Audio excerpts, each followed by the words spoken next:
Greetings, everyone. It is episode 259. I'm going to say that slowly this week because I said 208 last week. We're recording this episode live on September 22nd, 2022. It's Human Factors Cast. I'm your host, Nick Rome. I'm joined today by Mr. Barry Kirby. Good evening, Nick, and good evening, everybody. Good evening, good morning, good afternoon, wherever you're listening, watching, whatever from. Good that. We got a great show for you today. We're going to be talking about how the metaverse needs standards.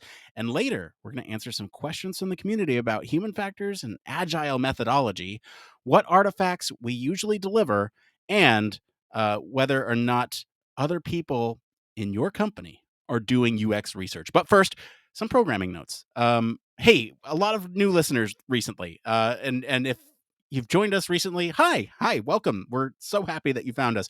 We typically get a lot of folks joining up on the podcast around the time of some big conferences. So welcome. We're happy you're here.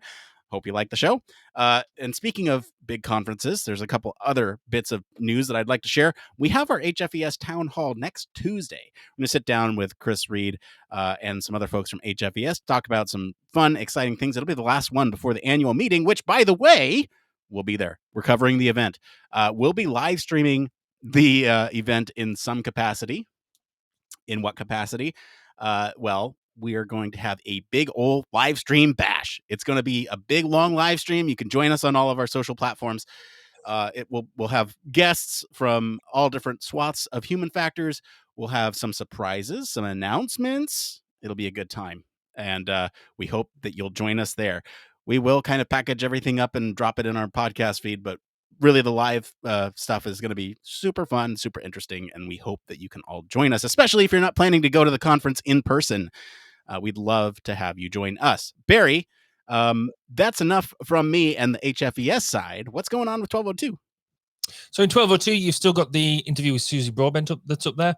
Obviously, we haven't put the last episode up because of the Queen's funeral and things like that.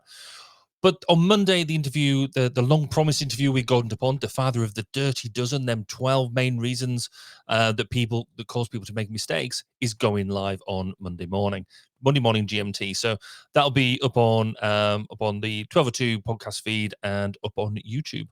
But the other thing that's going on, if you can talk about HFES, I want to talk about the CIHF because tomorrow at midday. Now, if you're listening to this either live, through the live recording, or when it just as it drops, 12 o'clock GMT, the CIHF is hosting a webinar with the Indian Society of Ergonomics about the impacts of the pandemic on the informal economy.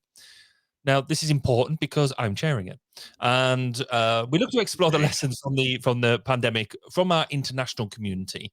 And even if you miss the live version, then you will be able to get to it through the CIHF. We obviously have all of our webinars that we host. They're always available afterwards as well. So even if you think you've missed this just because of the timing, and I recognize this is very last minute, you can definitely still listen to it later on. And I have no doubt, because of the quality of the hosting, that it'll be a fantastic event.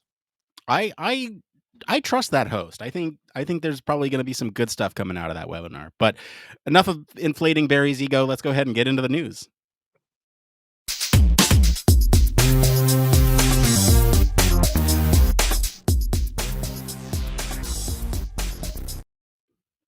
Yes, this is the part of the show all about human factors news. It was a close one this week between our socials and between the patrons. The patrons won us out. Barry, what is the story this week? So the story this week is about the idea that the metaverse needs standards too. So the Metaverse Standards Forum sees an opportunity to get everyone to sit down and hash out the basic technologies needed. With a more solid foundation, the forum believes the metaverse can better develop and evolve. Now, the forum has announced that after 2 months of hashing priorities, it has an initial list of priority topics that will steer the metaverse standards development in its domain working groups. The topics include both straightforward technical problems like augmented and virtual reality standards, as well as the concerns around privacy, ethics, and user safety. The metaverse itself doesn't exist yet, and probably won't for some years to come in the way that we believe it should. But there's enough industry interest industry interest in beginning the process towards building it, whatever it may ultimately be. The Metaverse Standards Forum is being organized by the Kronos Group, a software consortium developing royalty-free standards around technologies like virtual reality, augmented reality, and vision processing. Although there are numerous competing versions of what this metaverse will actually be, many visions have common points of connection. Virtual reality, augmented reality, tech will be involved, as well as drive towards shared experiences, whether that's something exciting like attending a concert or more mundane things like renewing your driver's license. Some of it, people see a future iteration of it or a replacement for the internet. But if so, the technologies that will make it happen need to be more tightly integrated than they are now. Beyond standardizing just AR and VR come related technologies like 3D modeling, volumetric video, and geospatial data. All in all, the members proposed more than 200 potential topics to prioritize for the metaverse development. That list has been narrowed down to 8 areas of interest, which will form the first domain working group for the forum members to join. The list includes more technical challenges such as interoperable 3D assets, user identity, augmented and virtual reality, and user interfaces. Broader challenges also highlighted include metaverse ethics, privacy, governance, and education and certification. So, Nick, are you in favor of standards? Do you have any standards? Yes. Barry, what do you think? No, I'm just kidding. So look, like the answer is simple. Yes, we need standards. And I think at the surface, standards seem like such an unsexy topic in in any field, but standards are incredibly cool. And I encourage anyone listening, watching, go check out some standards in your field. You may or may not realize that a lot of things that you work around every day are because of standards. And when you go back and trace that back to the purpose of why those standards were implemented in the first place, it can sometimes be quite illuminating. And also, I'm going to mention this now versus later, but if you are a part of a community like, I don't know, human factors and ergonomics, where it's a sort of close knit kind of group, it's a smaller group, you can get involved in standards committees for a lot of different things. Not even, I don't know, 4 years ago, we went out to ErgoX with an HFES in 2018. Chris and Chris Reed, Dave Rempel, they were talking about standardization in exoskeletons and how exoskeletons don't have a whole lot of standards. Well, they were searching for people to get involved with that, and that's what that whole event was about. And so go out, get involved, and you can have a say in what those standards are, especially if you feel super passionate about it. I don't know if that's necessarily going to be the case here because it's by this Kronos group, but it sounds like a lot of big players are at the table for this, and so that kind of gives me some warm and fuzzies. They wouldn't just send anybody to this, and so I don't know. It feels like yes, we need this. Are the right people there? It seems like for the most part, yes. And I have some thoughts about what standards should be implemented, and we can talk about a lot of those. Barry, what is your initial thoughts on this? I like your faith that the right people are at the table. I think that's naive but heartwarming. Do we need standards? As you absolutely say, I think you're absolutely right. But as we've already said, what is the metaverse at the moment? It's an ideology. It's not actually a thing, or is it? I'm still not entirely sure. In many cases, the whenever you get new technologies come along, the standards will evolve. They're there, and that's how many come to life. You get some initial things, and then they keep pace. But this is clearly fueled by a deeper question of trust. People don't trust now large corporates. They don't trust the Googles, the Metas, these organizations that aren't governed by literally the government type thing. And even then, with the government, we don't trust them either. We don't like having people or think organizations like this having so much sway over what we do. I mean, for me, the best representation I can see of this, or the image I conjure in my head when we talk about the metaverse now, is I don't know if you've seen the movie Ready Player One, where they talk about they had the Oasis, which was their all-pervasive online community, where people worked, lived, and that's really, I think, where we're talking about now. Incidentally, I think the book's better than the film, but I think that's kind of where we're at. I think people struggle with that definition. Yeah, I don't. Do you want to set the scene for this Go quote on. here? Yeah. So, when I put when as we usually do, or say usually do, I've done it for the past 3-4 episodes. Put some stuff out there around onto social media around what people thought about it. And one of the one of the expected eye rolls that I got on one of my comments was kind of as expected by Professor Bob Stone, who's over here in the UK is very much at the forefront of VR, virtual reality, augmented reality, and XR, and that type of thing. And so I looked at one of his more recent papers and articles to sort of give us a bit of a grounding, because Bob's very good at that. He's very grounded when it comes to this stuff. He doesn't take any nonsense. And so what I wanted to do was just draw on some of his words. And he says that the notion of a metaverse, not necessarily the metaverse, but a metaverse, is a persistent online massive virtual environment with interoperable features that span both digital and real domains. And that idea has actually existed for many years. He then describes some of the other collaborative projects, and we might drop into them. But the one that we have talked about previously is the one produced by Linden Labs, the Second Life. We saw that go, and that's not too dissimilar to what we're talking about. But actually, he then goes on to say, today, with the efforts of much accelerated, today the efforts have been very much accelerated by COVID-19 pandemic, and the need for conferences and international events to go ahead with national and international social distancing well in mind. Interesting, the metaverse has exploded because of this on a global level, with all manner of organizations, small and large, offering products and platforms. Just a handful of those organizations active today include Engage, Glue, Point Media, Spatial, Decentraland, CryptoVoxels, and Vibella. In parallel with these technological developments, investors are already planning ahead for doing business within the metaverse. For example, in April, Decentraland sold over 40,000 square meters of virtual space for $572,000. In March, Vignesh Sundaresan bought the first 5,000 days, an item of an NFT, which we talked about before, an item of NFT art by Beeple at Christie's for nearly $70 million. He aims to show this digital art acquisition within the virtual worlds of for all meta visitors to enjoy. So that just gives, firstly, I like this idea, a very simple description of it's that persistent online environment, but it does span both the digital and real world. It is bringing them together, but them numbers at the end, them values, just show how people are now buying into it and throwing some serious cash. It's almost that investing in the futures piece, isn't it? It's quite scary, really. Yeah. And I want to comment on this too, because some of it's predatory. Some of it is people taking advantage of a situation where, like, for example, there's this thing called Earth 2.0, and it's basically Earth in the metaverse, and you Mhm. can buy plots of land in the metaverse, and you own that. Is it interoperable with other parts of the metaverse? Maybe. I don't know. We haven't figured that out yet. That's what the standards are for. But if the metaverse doesn't take off, or if this company goes out, then you've bought what, this digital asset that is worthless for a lot of money in a lot of cases. And so some of it seems like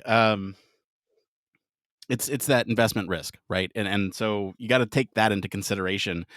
But again, this really highlights why we need standards, and sort of why this group of folks are getting together in the first place. And let's talk about standards, and really what standards is, right? And we can maybe start there. What a standard is, and it's some way to define how to do a process, procedure, develop a product, or anything like that. Really, standards can apply to a lot of different domains. It can apply to every domain, but they can also be a variety of different, I guess, interactions, right? It could be a product, it could be a policy, it could be a procedure, it could be um, any one of those things, the 5 Ps, whatever they are: policy, procedure, product. I'm blanking on it. Could be any Process. one of those. Process. There you go. And really, ideally, some organizations like OSHA are out there for safety reasons. Occupational Safety Health Association, uh, and so that's why they exist in a lot of cases. Um, in most cases, I would argue, some are government mandated, some are not. some are sort of community driven, like the exoskeletons thing. I think there's ISO standards for that.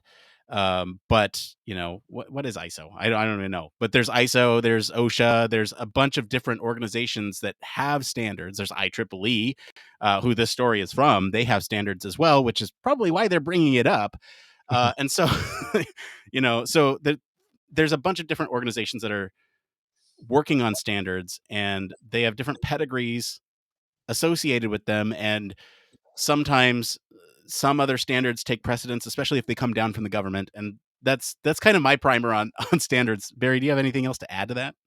Yeah, I think some people, you might get mixed up between what guidance is and what a standard is. So a guidance is an element of best practice where people sort of say, "Oh, this is kind of how we should work together," whereas a standard is an agreement on how people work together, or how things will work together. And if you don't follow the standard, you don't get to play. So, and I think the three different categories of these are worth exploring, because you can have, um, and I guess just to follow that last comment up, you might think, well, how does a government mandated standard? We haven't agreed to do that. Well, by the fact you've elected the government, that is you agreeing to do whatever it is that they say. It's unfortunate, but there it is. It's the law.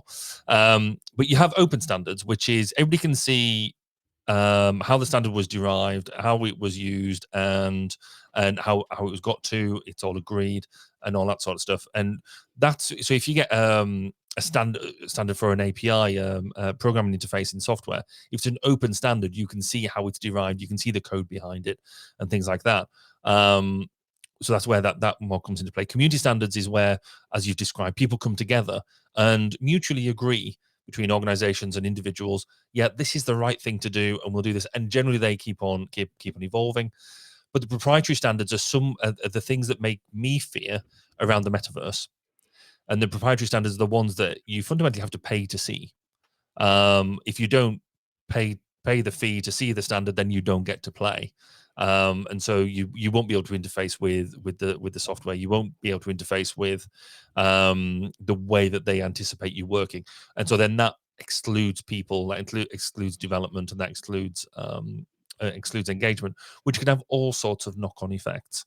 So it's interesting. We don't really have, we sort of see that things are potentially going down that maybe open standard, maybe community standard route, but because we just don't have enough visibility of it yet to see exactly how people are going to chime into being able to engage. Right. Got to pay the troll toll.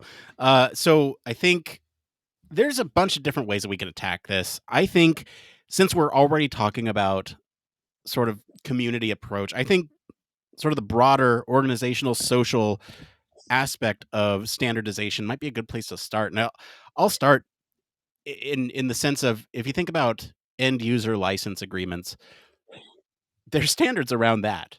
Hmm. And there, I mean, everyone's encountered a EULA where you just say, yes, I agree, and you haven't read a damn thing. And so just because standards are there doesn't mean they are usable, or that they are intuitive, or really have sort of the best intent for the end user in mind, because that is there to make sure that you understand everything about a program before you install it, or a process, a service that you subscribe to.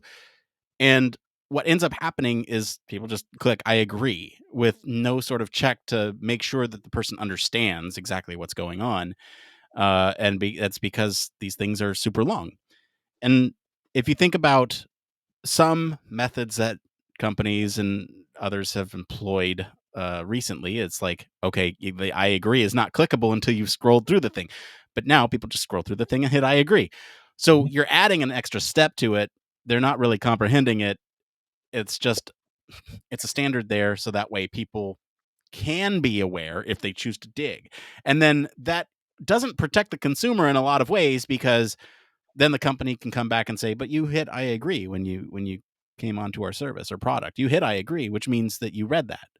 And it doesn't. And so when you think about stuff like that, you have to really think about who's making these decisions and why those decisions are there in the first place.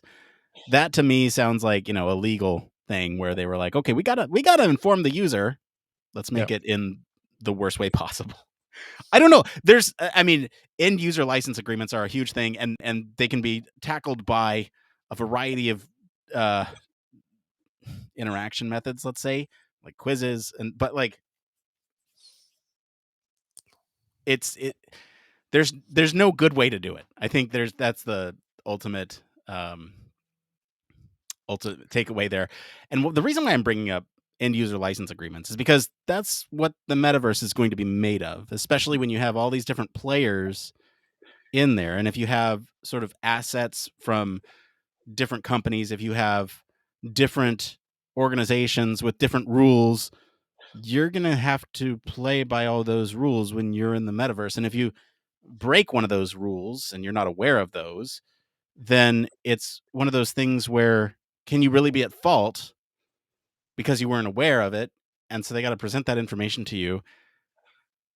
And I'm going off on a tangent here, but really the thing I'm getting at is that it's complicated. It's very complicated, and that standards can't necessarily protect users uh, of whatever product they're using. What do you want to jump into, Barry? I've talked about EULAs. Yeah, I think the taking that almost a step up and sort of saying, right, well, where are we going to use this?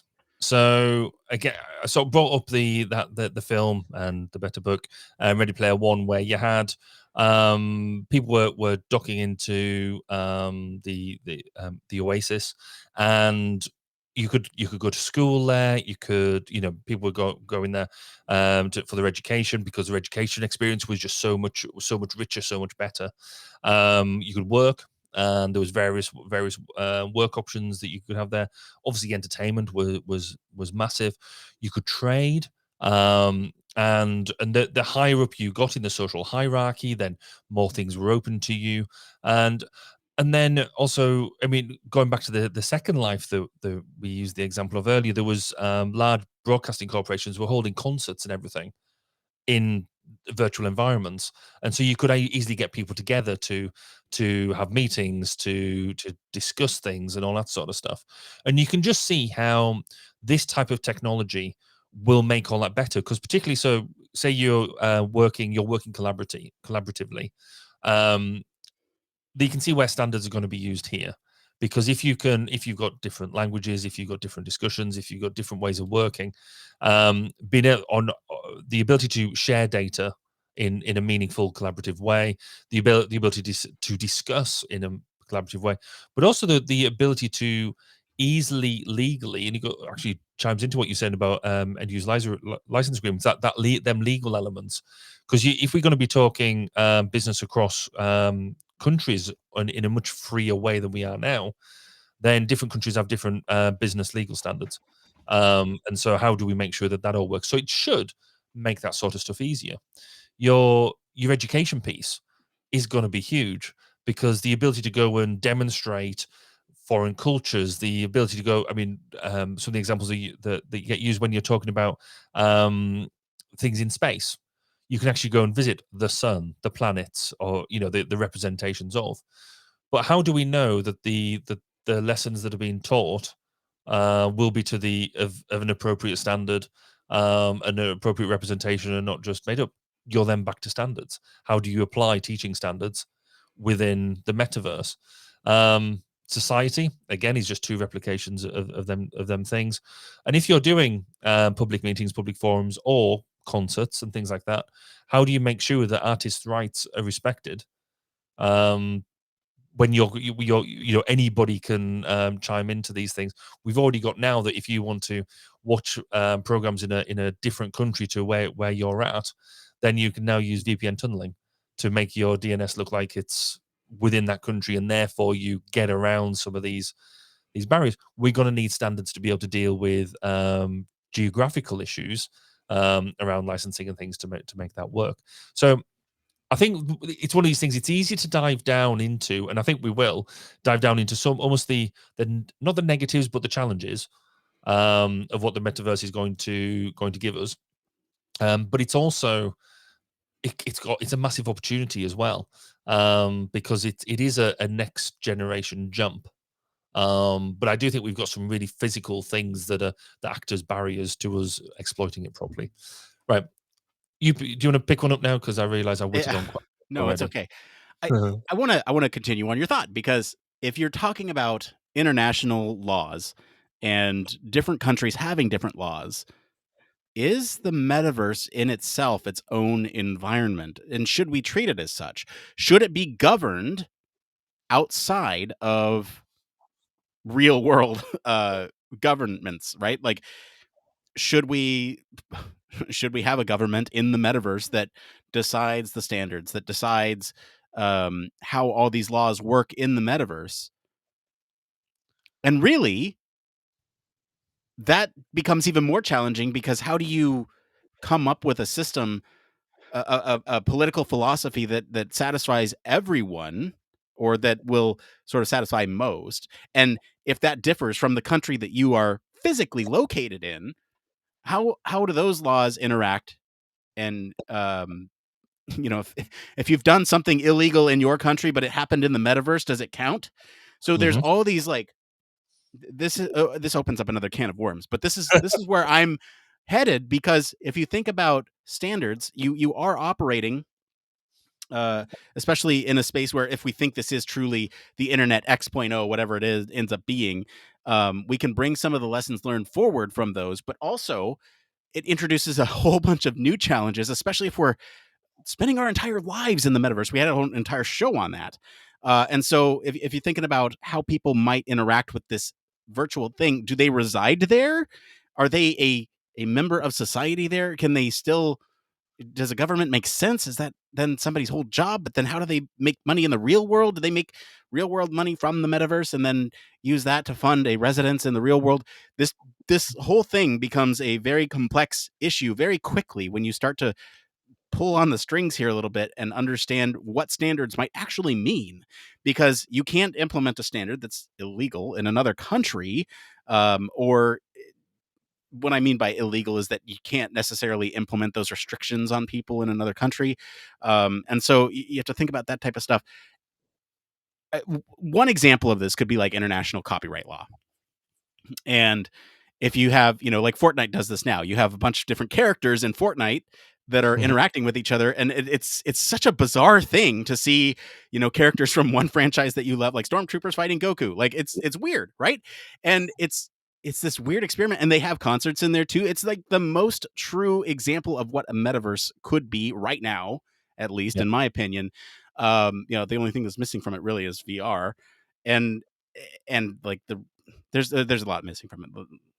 So, but um, the businesses that have participated in this type of thing have agreed to have their character licensed out into the game, and are available, some in perpetuity, which is really interesting. Mm. Will those laws apply in the metaverse? And can somebody create a digital asset that is a character from an IP that's in the real world, and how is that protected? Uh, there's just so many issues, and really, it's just a can of worms. And I kind of want to get out of this, because it's just leading me down a rabbit hole that I can't get out of. It sort of is. So, I guess. I mean, a lot of that is being sorted out now, isn't it? Because at the moment, I still see, the way you expressed it is this internet sort of 2.0, 3.0, whatever. Because it kind of is. We're still just talking about data, and all we're doing really is talking about a better way of visualizing it. Um, at this point, I mean, we are going down that route of what do we do a bit later on, but right now we do have pervasive data that's going that doesn't know geographical boundaries, and so we're having to deal with some of them issues already. Different libel laws and things like that we have to deal with on a country by country basis. So your social media has to deal with that because it's kind of ubiquitous, and different things happen. So I don't think we need to. I think we need to worry about it, but not too much right now, if that makes sense. Because I think that will evolve, and it'll all get. It'll be tested by, unfortunately, by people screwing up, mhm. and then it'll get tested in law, and that's kind of how most legal systems work, and this won't be any different in that respect. It will just be, as case law develops, we'll work out what it is. I mean, the financial industry is a really big one for that. Like, who pays tax where? I mean, the thing that worries me about this to a certain extent, and then I will dive off this into some more fun engineering stuff, Good. is we talk about geographic actual proper government ran countries, and then this is going to be a corporate ran. And how does that work? And again, I sort of mentioned Ready Player One a couple of times. They do deal with that as a topic, and it's interesting. But to go back to the definition that we read out from Bob earlier, he sort of highlights that it's got to span both digital and real domains. And I think this is where, for me, the engineering is kind of it's getting there, but it's still got a bit to do, because fundamentally everything's that you've got to be able to put on a headset to make it happen. So you're immediately blocking out the world. I mean, we've used this language already. You stay immersed in it all the time. But if you're wearing a VR headset, then you're not seeing the outside world. Therefore, you're not interacting. It's not that what I think fits with that idea of a metaverse. You're just in a fancy video game. It's a very good one and quite cool, but you're not augmenting. You're not augmenting both realities together.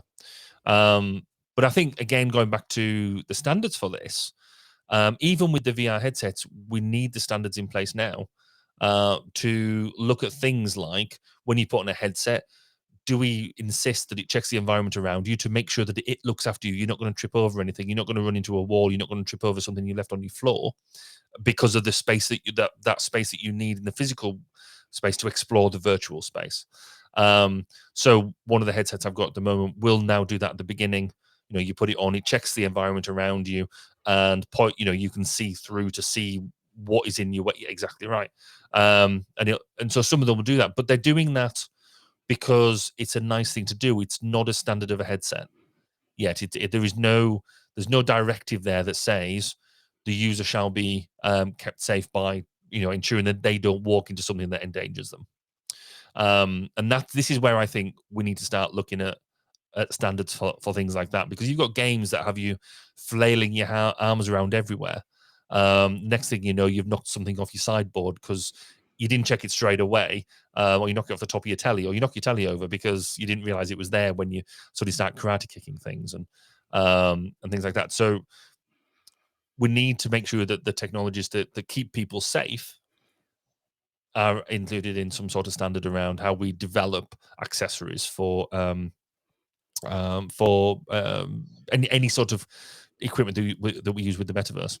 Yeah, I agree. I mean, just look at any sort of supercut of people getting injured with VR headsets on, and you'll see exactly what we're talking about here. There's a lot of different safety standards that need to go into it, and really, this comes down from everything from the physical safety concerns. That's kind of what we're talking about here with your eye health. Can you wear a headset for that long of a time without having some sort of impact to your eyesight? Can you look at physical health if you're in this thing and you're not moving, if you're kind of just sitting there looking at things in the metaverse and moving with a joystick rather than your physical body? If you're unable to, are you then neglecting your physical health in terms of exercise and nutrition? Even are you opting for the easier choices versus perhaps a more robust nutritional choice because you're stuck in an environment and you want to stay there? You're not stuck, you choose to be there. And then there's the physical health of others. Like Barry said, if you're waving your hands around in the environment, how do you communicate with others in that environment that they can't see you and that you are at risk of being in that danger zone? And like this, there's some really really tough videos to watch where there's children walking around people in VR, and it's like, okay, well, you've just hit them in the face because they were unaware that you can't see them. And um it's this whole external awareness thing that needs to happen. Beyond that, there's also the sort of ergonomics of the headgear, right? As these things, I mean, thankfully, some of the headsets now are fairly light, but if you imagine sort of long-term effects of having a weight on the front of your head, you're pulling your neck forward, and is that great for posture or long term mobility? Probably not. And so there counterweights, and then but you're still putting weight down on your head, and so are there timers associated? There's all these different things that need to go into it. Um, and I think beyond that, there's some of the engineering of the devices themselves. I talked a little bit about the ergonomics. You want to talk a little about usability, Barry? Yeah, I mean, we've got to make sure that a bit like what we have with a lot of phones now, you've got a lot of basically standards around the user interface, and there's well, almost there is a standard around what we see, what you expect to see, what actions do what you expect a non-switch to do, for example, how you expect to engage with different bits. With the use of VR and AR, there is obviously potentially different ways, and if you use any of these devices at the moment, you see that there are different ways, subtly different ways of manipulating things, subtly different ways to have you progress through a game or through a building or something like that. And we need to get some standards there about making sure that is a common way of working.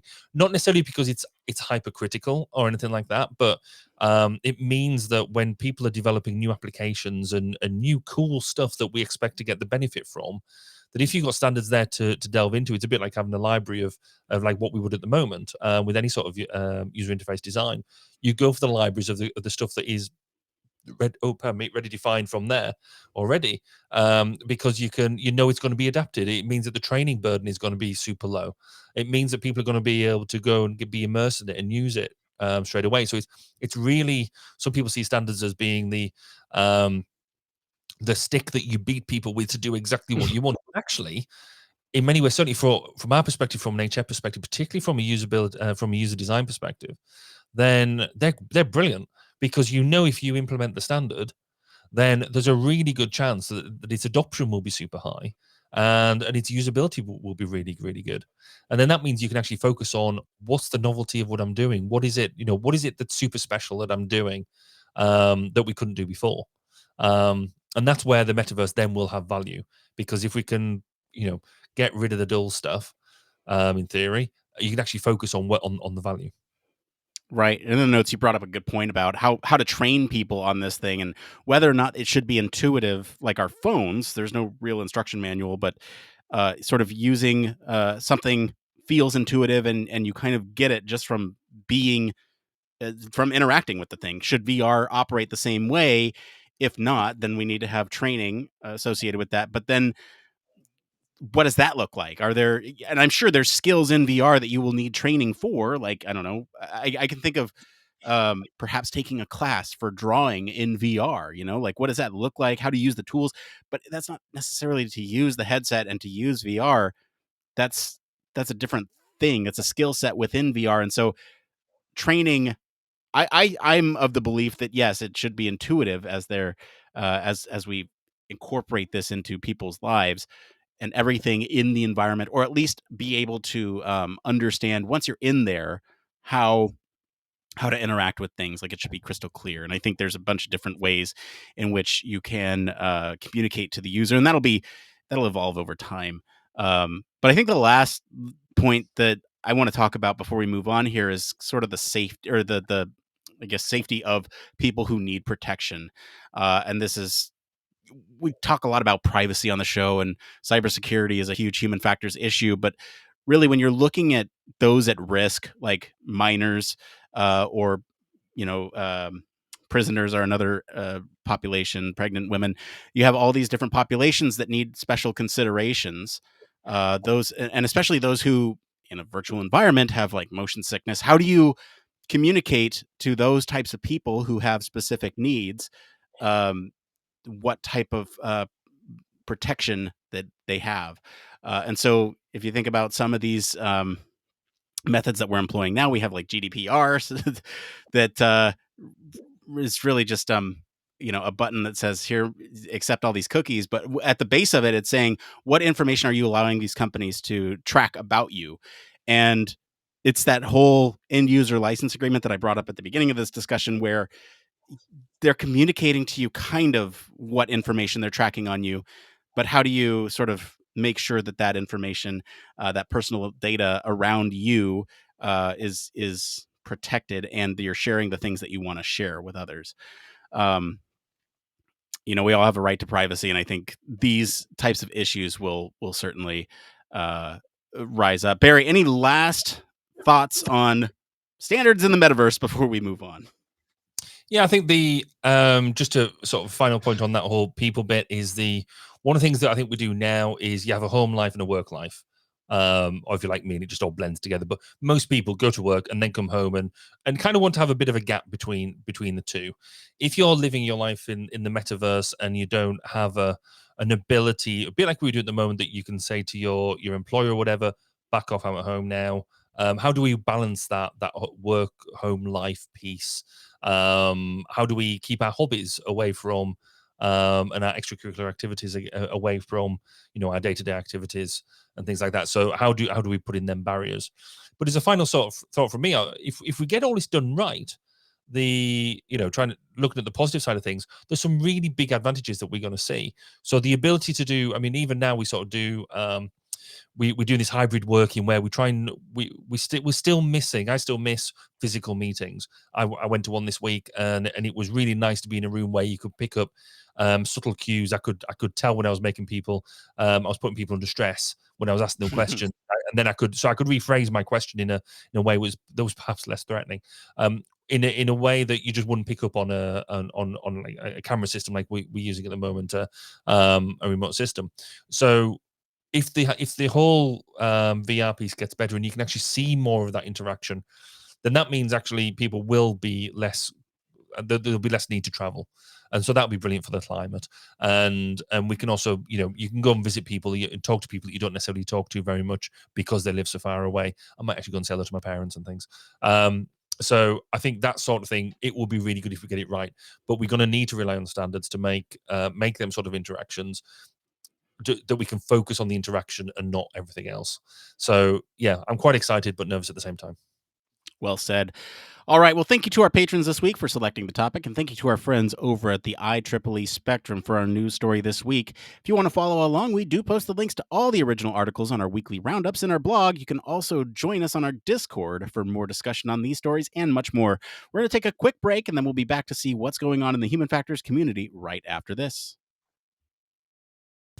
Human Factors Cast brings you the best in human factors news, interviews, conference coverage, and overall fun conversations into each and every episode we produce. But we can't do it without you. The Human Factors Cast network is 100% listener supported. All the funds that go into running the show come from our listeners. Our patrons are our priority, and we want to ensure we're giving back to you for supporting us. Pledges start at just $1 per month and include rewards like access to our weekly Q&As with the hosts, personalized professional reviews, and Human Factors Minute, a Patreon-only weekly podcast where the hosts break down unique, obscure, and interesting human factors topics in just 1 minute. Patreon rewards are always evolving, so stop by patreon.com/humanfactorscast to see what support level may be right for you. Thank you, and remember, it depends.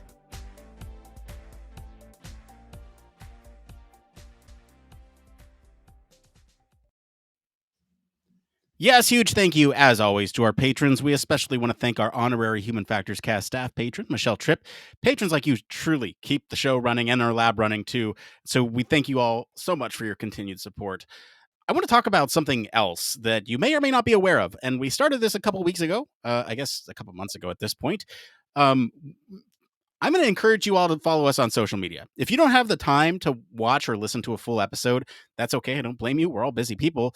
But on those social media accounts, we're now producing some shorts around the episodes that we put out there. So you can still keep up with the news. We post a little soundbite about what we're talking about on the news story that week. A lot of bite-sized content if you don't have the time to listen to the full show. And we're posting these on TikTok, YouTube, Instagram. Go follow us there. I don't request this often, and I feel like too much of a social media influencer when I say, follow us on these platforms, but we are putting out good stuff. And really it's a way for you to connect with the show, even if you don't have time to listen to the full thing. We also put our It Came Froms out there, which we'll get to in just a second, and then you'll find it on the socials. Beyond that, we have our Twitter and our LinkedIn where we actually post our weekly poll. So there's a couple ways to interact with us, right? Short videos on TikTok, YouTube, Instagram, and then we have our weekly polls on Twitter and LinkedIn where you can actually have a voice in what we talk about on the show. I wanted to bring that up. I don't talk about that enough, but follow us on those platforms if you'd like to have more agency in the show, and keep in touch with us even if you can't listen on a daily basis. I understand. All right, so let's go ahead and switch gears, get into this next part of the show we like to call It came from.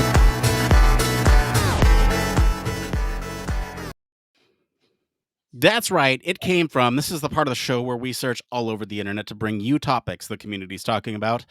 If you find any of these answers useful, no matter where you're watching, listening, give us a like to help other people find this content. Those algorithms are sure sneaky. All right, we have 3 tonight. The first one up here is from the Human Factors subreddit. This is by BuffChin5566. They write, Human Factors and Agile Methods. Hello all. I'm curious about if anyone here has some experience with human factors within agile development environment. Started a new job not too long ago, and the company product is heavily relying on software development. My feeling is that my company is using Scrum, which I think makes sense for the software development side, but is new to me as a human factors engineer. I also have a feeling that my team does not strictly follow the Scrum method. Anyway, basically just following my manager's direction. I'm also trying to learn new things about Agile. So, Barry, have you worked in an agile environment? How does human factors fit into that equation? Well, funny you should mention this. If you go to 1202 and look at episode 2 of season 1, I think it is, I talk all about the use of Agile in human factors. Well worth a look. But fundamentally, yes. I think in the HF world, we sort of think that Agile is maybe something new and shiny, but actually, for me, I just think it's doing good HF. There is some of the wider structures around it, around Scrum, and whatever way you're going to do it, you do bring out a really good differentiator between Agile isn't necessarily.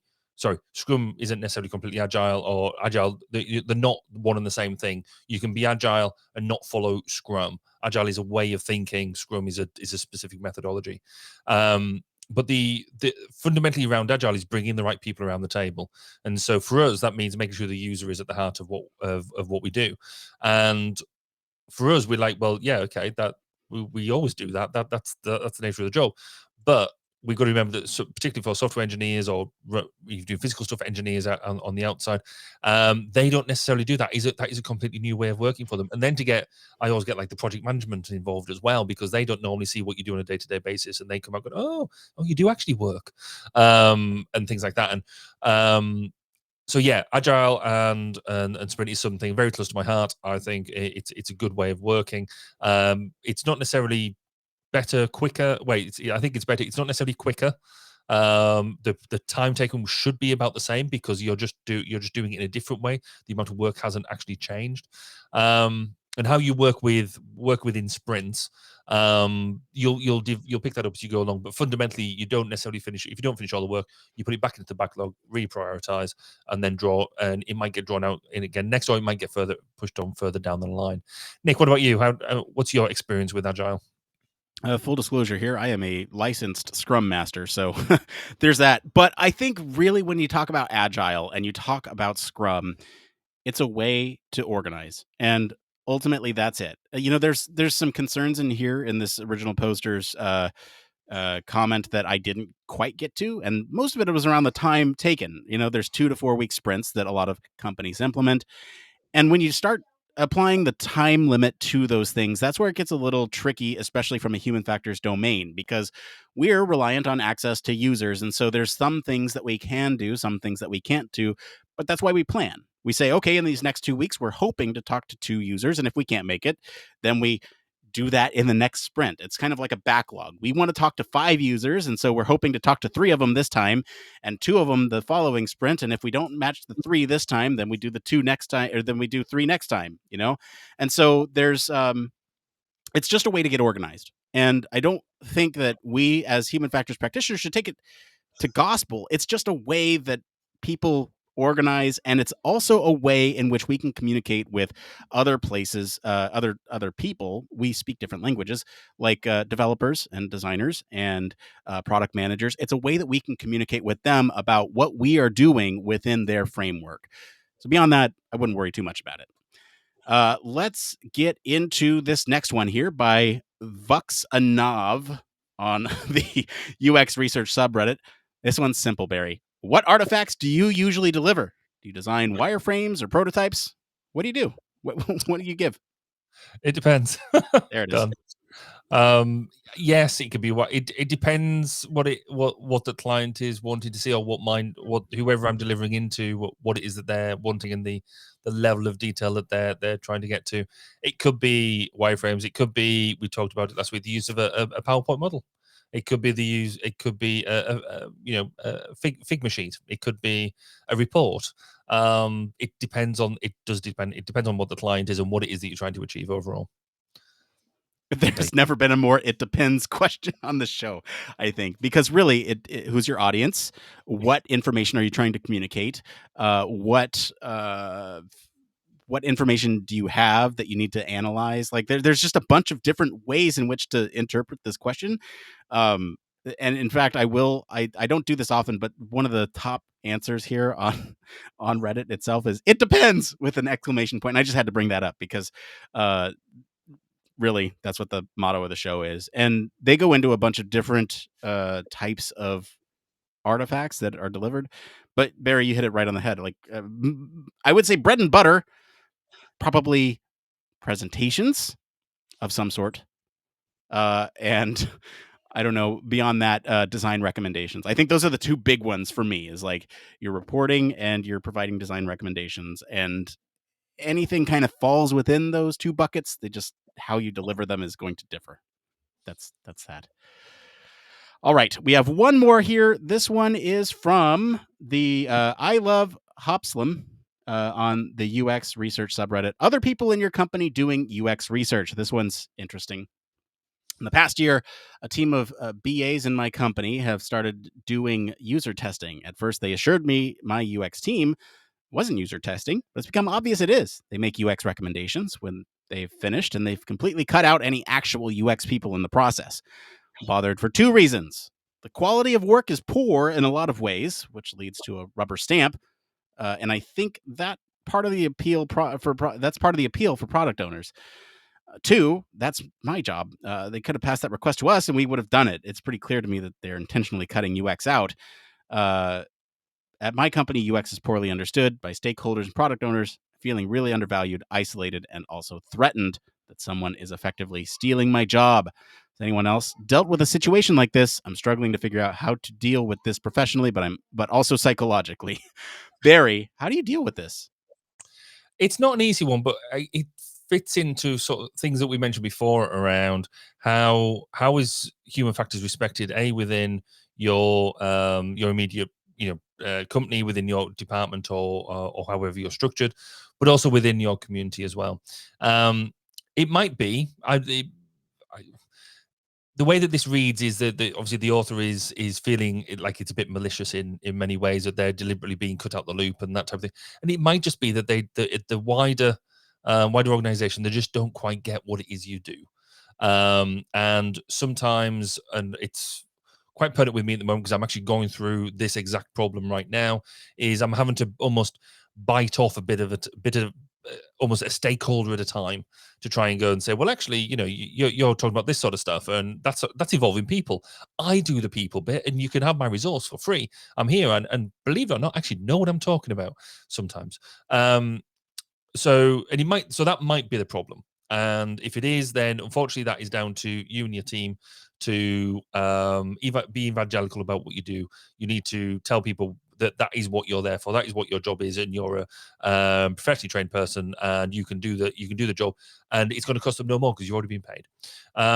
The other one there is, if they are intentionally cutting you out, there's clearly some issues or politics at play. And really, you could just either, there's two ways of doing it. One is ignoring it and go and find another job if you just don't like it. If the company's not working for you, go and find one that loves you. Or you could try and solve it, because other people might not realize that this issue is in play. and raise it up. Go and raise it up through your management or whatever the appropriate route is. Don't just, no matter what the problem is, though, don't just ignore it. That's possibly the worst thing you can do. If you just sit there and just let it roll, you will get, you'll feel more disrespected. You won't get the satisfaction out of the job that you want to do, that you want to do well. So it is sometimes quite appealing just to think, oh, it'll sort itself out over time. It won't. It'll only get worse, and you'll feel worse, and that's probably the most important thing at this point. Yeah, Nick, I think there needs to be some sort of internal stakeholder meeting. Understand, roles and responsibilities, and if that isn't clearly defined, roll it up. It's there's an opportunity here, right? And like you said, Barry, step in and say, hey, look, like this is great that you guys are doing this. I'd love to help out with this. There's a way to approach it sort of non-threatening. And that internal communication is also a part of what we do too. And I think communication is really key to a lot of things that we do. And just keeping in mind that they are people too, and they're looking out for the best interest of the product and hopefully the user. And really, you can step in and say, hey, look, there's ways to provide subtle recommendations without being a jerk about it. Like just say, hey, did you know that next time you ask that question, don't lead them, and you'll get some better results. Not calling you out here, just saying. Don't be a jerk about it. Like, all right, it's time we get into that part of the show. One more thing. It's just where we talk about whatever's top of mind. Barry, what is your one more thing this week? So you might recall that I sort of got into American football, and oh yes, sort of did all that, and we won the Super Bowl last year. Just point that out. This year, my next step is I've got into fantasy football. So I was invited into a fantasy football NFL league, and now there's now sort of 10 of us, and so not only are you just following a team, you're then following individual members across many teams, which makes Sunday evenings when the football's on a lot more interesting because you're actually more bought into these teams, and it's really interesting. So just seeing the dynamic of how that's changed my interest in what's going on. But the reason I'm so interested in it is because after the last 2 games, I'm still number 1 in the league, and I still don't know what I'm doing. But it's brilliant. So yes, I'm a big fan of fantasy football at the moment. That's wonderful. For me, it's Andor. Andor released this week on Disney Plus. They released 3 episodes. I'm a huge Star Wars fan. For anyone unaware, I try to temper that on the show. However, if you're watching, you might see a bunch of things behind me that say Star Wars. Anyway, so Andor aired this week, and I have a gripe to bring up with Disney. Can you just release your stuff at like prime time in US time, so that way I don't have to stay up until 2 a.m. watching a 3-episode premiere, so that way I don't get spoiled? Come on, you know your audience. And then I have to do it for the next night for the Marvel stuff too. I did it last night with She-Hulk. So it's like, come on, it's like back to back. Just do it at prime time. Let people on the East Coast watch. Make the folks in the UK suffer a little bit. Come on, Disney. What are you doing? Here we go now. I knew that was good. And that's it for today, everyone. If you liked our episode this week, enjoy some of the discussion about the metaverse, I'll encourage you to go listen to episode 232, where we talk about, will future humans live their entire lives in the metaverse? You can always comment wherever you're listening with what you think of the story this week. For more in-depth discussion, you can join us on our Discord community. Please hang out with us over there. You can also visit our official website, sign up for our newsletter, stay up to date with all the latest Human Factors news. If you like what you hear, you want to support the show, there's a couple ways that you can do that. 1, leave us a 5-star review. You can do that wherever you're watching, listening right now. Go do that. It's free. 2, you can tell your friends about us. That is also free for you to do, and you might find a new Human Factors nerd that you can nerd out about the show with. 3, if you have the financial means to do so, consider supporting us. We do have a whole lab that is supported by your contributions. So it's not just Barry and myself pocketing the cash. It really goes to the tools and the resources that they use to make stuff. And beyond that, links to all of our socials and our website are in the description of this episode. Remember, we put out a bunch of fun stuff over there on our platforms. Please follow us. Mr. Barry Kirby, thank you for being on the show today. Where can our listeners go find you if they want to talk about standardizing fantasy football? If you want to come and talk about that with me on the socials, then come and find me at Baz_K, particularly on Twitter. If you want to come listen to some interviews, some more long-form interviews with interesting people about interesting topics, then come and find me on 1202, the Human Factors Podcast at 1202podcast.com. As for me, I've been your host, Nick Rome. You can find me on our Discord server and across social media at Nick_Rome. Thanks again for tuning into Human Factors Cast. Until next time, It it depends. depends.